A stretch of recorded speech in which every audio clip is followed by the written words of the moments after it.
তুমি কখন ইংরেজি পড়ো? আমি সকালবেলা ইংরেজি পড়ি। তোমার বাবা কি করেন? আমার বাবা একজন শিক্ষক। তার কতগুলি মোবাইল আছে? তার 2টি মোবাইল আছে। দেখো এখানে এই যে বিষয়গুলো, আমরা একটা প্রশ্ন করছি, একটা উত্তর দিচ্ছি। সবথেকে কিন্তু একটা টাফ বিষয় হয়ে যায় প্রশ্ন তৈরি করা। উত্তর কিন্তু সহজ। দেখো কেন সহজ, এই ক্লাসে আমরা একটু সহজভাবে একটু আলোচনা করবো। দেখো এখানে কি, তুমি কখন ইংরেজি পড়ো? এই যে কখন কখন ইংরেজি পড়ো, একটা সাধারণ বাক্য কিভাবে তৈরি হয়? একটা সাধারণ বাক্য আমরা কি করি, সাবজেক্ট ভার্ব, সাবজেক্টের পরে আমরা কি করি, ভার্ব ব্যবহার করি, তারপরে আমরা কি করি না অবজেক্ট ব্যবহার করি। এটা এই বিষয়টা আমরা কিন্তু সবসময় ব্যবহার করতে থাকি, সাবজেক্ট ভার্ব আর অবজেক্ট। কিন্তু প্রশ্ন তৈরি করবো যখন, আমরা সাধারণত প্রশ্ন তৈরি করতে হলে প্রশ্ন তৈরি, তখন কি করি না হেল্পিং ভার্ব, হেল্পিং ভার্ব প্রথমে আনি, তারপরে সাবজেক্ট, তারপরে আমরা কি করি না মেন ভার্ব আনি, তারপরে অবজেক্ট। দেখো এখানে কি helping verb, subject, main verb, তারপরে অবজেক্ট করি।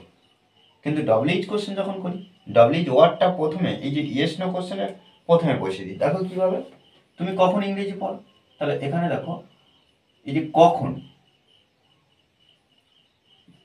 কখনের জন্য আমরা হোয়েন ব্যবহার করছি। When do you read, when do you read. আচ্ছা রিড, তারপরে কি ইংলিশ, ইংলিশ। দেখো when do you read English. এক্ষেত্রে দেখো এই বাক্যটা আমরা একটু ভেঙে নেব, কেন ডু হলো এটা একটু দেখো।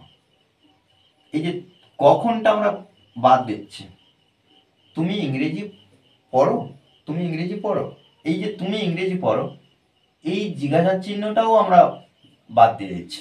দিলে কি হয়, তুমি ইংরেজি পড়ো। সাধারণভাবে তুমি ইংরেজি পড়ো, দেখো তুমি ইংরেজি পড়ো, এটা আমরা কি করব না you read English, you read English.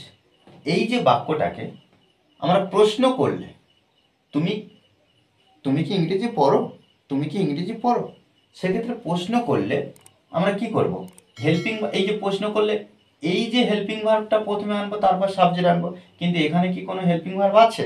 তাহলে কি এটা কি প্রশ্ন করা যাবে? এটা তাহলে প্রশ্ন করা যাবে না। এটা প্রশ্ন করা যাবে না। কিন্তু প্রশ্ন করতে হলে হেল্পিং ভার্ব আনতেই হবে।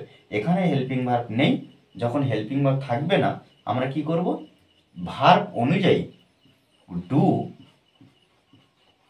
ডাচ আর ডিড ব্যবহার করব।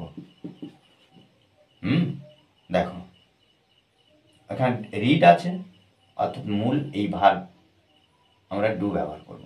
যখন রিডস এস যুক্ত থাকতো তখন আমরা ডাচ ব্যবহার করতাম। আর যদি এটা পাস্ট ফর্মে থাকতো তাহলে এখানে আমরা কি করতাম, ডিড ব্যবহার করতাম। এখানে যেমন মূল ভার্ব আছে, এস বাই এস যুক্ত নেই, তাহলে এখানে আমরা কি করব, প্রশ্ন করতে হলে আমরা আগে কি করব, ডু আনবো। হ্যাঁ, ডু ইউ রিড ইংলিশ,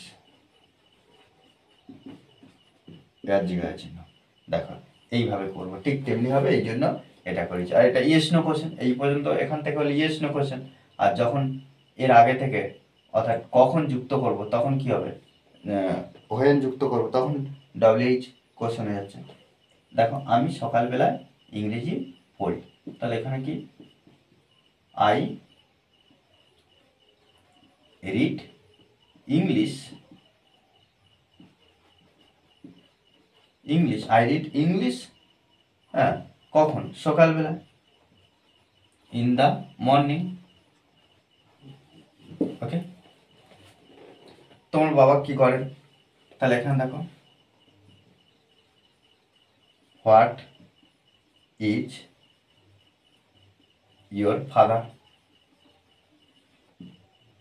জিজ্ঞেস মানে এখানে দেখো হোয়াট ইজ ইয়োর ফাদার, তাহলে এই যে ইজ মানে হয় বা হন, হন মানে কি তোমার বাবা কি হন বা কি, সেক্ষেত্রে এখানে আমরা এই অর্থ প্রকাশ করতে হয় যে হোয়াট ইজ ইয়োর ফাদার, তোমার বাবা কি করেন। তাহলে এখানে তোমার বাবা, তোমার জিজ্ঞেস করে, তাহলে আমার বলবো, তাহলে মাই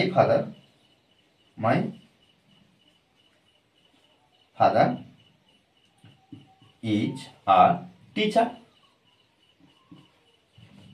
ওকে, তার কতগুলি মোবাইল আছে, তাহলে দেখো তার কতগুলি how many, how many mobiles, how many mobiles does has. দেখো হলো, এক্ষেত্রে প্রশ্ন হলো, এবার উত্তর কি, তাহলে হি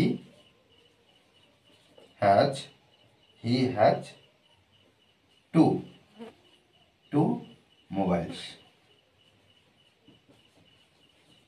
ওকে, হি হ্যাজ টু মোবাইলস, তার দুটি মোবাইল আছে।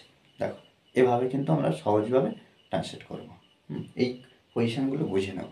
ওকে, আর এই ক্লাসটি যদি ভালো লাগে অবশ্যই লাইক করুন স্যার। আর যারা এখনো পর্যন্ত এই চ্যানেলটি সাবস্ক্রাইব করেননি তারা অবশ্যই চ্যানেলটি সাবস্ক্রাইব করে পাশে থাকবেন। Okay, thanks for watching this video.